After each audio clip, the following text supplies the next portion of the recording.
হয়ে যায়, আর ওই জিনিসটি না থাকলে পরে শয়তানের চাইতে লোকটি নিকৃষ্ট হয়ে যায়। বলেন তো জিনিসটার নাম কি? তাকওয়া। বলেন না নাম কি? তাকওয়া। এই তাকওয়া দিয়েই, এই তাকওয়া যার ভিতরে সৃষ্টি হয় সে ভালো কাজ করার জন্য উৎসাহিত হতে পারে।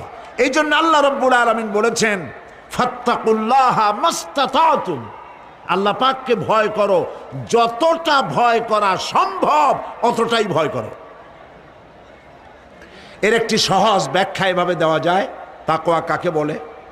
একটি সংকীর্ণ রাস্তা, সেই রাস্তা দিয়ে, সেই রাস্তার দুই দিকে আছে কাঁটা যুক্ত লতা পাতা। এরকম একটা রাস্তা দিয়ে যখন আপনি যাবেন, তখন আপনি বলুন তো, তখন আপনি বলেন কিভাবে যাবেন? আপনার গায়ে জামা আছে, চাদর আছে, রাস্তাটা খুব ন্যারো, দুই দিকে কাঁটা যুক্ত লতা পাতা, বেতের গাছ দেখছেন, বেত,